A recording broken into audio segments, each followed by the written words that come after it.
നമ്മുടെ അപ്പുക്കുട്ടനെ ഒരു സ്ഥലത്ത് കൊണ്ടുപോകാൻ വേണ്ടി നോക്കുക കേട്ടോ. അപ്പുക്കുട്ടൻ നല്ല ഉറക്കത്തിലാണ്. സാ പോയിട്ട് അവനെ വിളിച്ച് എഴുന്നേൽപ്പിച്ച് തലമുടിയൊക്കെ ചീവി കൊടുത്ത് പൗഡറൊക്കെ ഇട്ട് കൊടുത്ത് ഒരുക്കുക കേട്ടോ. ഈ അപ്പുക്കുട്ടനെ എങ്ങോട്ടാണ് കൊണ്ടാവുന്നത് എന്ന് മനസ്സിലാവുന്നവരൊക്കെ ഒന്ന് കമൻറ്റ് ചെയ്ത് അറിയിക്കണേ. ഒരു പ്രത്യേക സ്ഥലത്തേക്ക് കേട്ടോ ഇന്ന് അപ്പുക്കുട്ടനെ കൊണ്ടുപോകണത്. അത് അപ്പുക്കുട്ടന് മനസ്സിലായിട്ടുണ്ട്. ഇത്രയും വലിയ കെട്ടൊക്കെ കെട്ടി കൊണ്ടുപോകണമെങ്കിൽ അത് അത്രയ്ക്ക് നല്ല സ്ഥലത്തേക്കാവുന്ന അപ്പുക്കുട്ടൻ അറിയാം കേട്ടോ. ഈ കെട്ട് കെട്ടിക്കഴിഞ്ഞാൽ പിന്നെ അപ്പുക്കുട്ടൻ നിൽക്കുന്നിടത്ത് നനങ്ങൂലേ, അതിന് വേണ്ടിയാട്ടോ ഈ കെട്ടിട്ട് വെച്ചേക്കണത്. അപ്പുക്കുട്ടനെ കൂടൊക്കെ മേടിച്ച് വെച്ചിട്ടുണ്ടെന്നുള്ളൂ. അതിൻ്റെ ഉള്ളിലൊന്നും അപ്പുക്കുട്ടൻ കയറൂലേ, അപ്പുക്കുട്ടന് ഇഷ്ടമില്ല കേട്ടോ. ഈ രീതിയിൽ ഇവനെ കെട്ടിവെച്ച് കൊണ്ടുപോയില്ല, ഈ പണി കിട്ടുന്ന ഒരു സ്ഥലത്തേക്കാണ് കൊണ്ടുപോകുന്നത്. അങ്ങനെ സാവിനെ എടുത്തോണ്ട് പോയി കേട്ടോ വണ്ടിയിലാക്കാൻ വേണ്ടിയിട്ട്. അങ്ങനെ കുറച്ച് പോയപ്പോഴത്തേക്ക് അവൻ പിണങ്ങിയിട്ട് ഞാൻ വരൂല എന്ന് പറഞ്ഞുകൊണ്ട് ഒരേ ഇരിപ്പാണ്. ഞാൻ കുറേ വിളിച്ചു കേട്ടോ.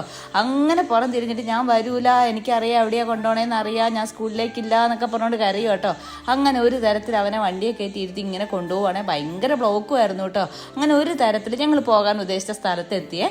നിങ്ങൾക്ക് ഞങ്ങൾ ഇഷ്ടമാവുകയാണെങ്കിൽ ഒന്ന് ലൈക്ക് സപ്പോർട്ടും ചെയ്യണേ, ഒന്ന് സബ്സ്ക്രൈബും ചെയ്ത് എല്ലാവരും സഹായിക്കണേ.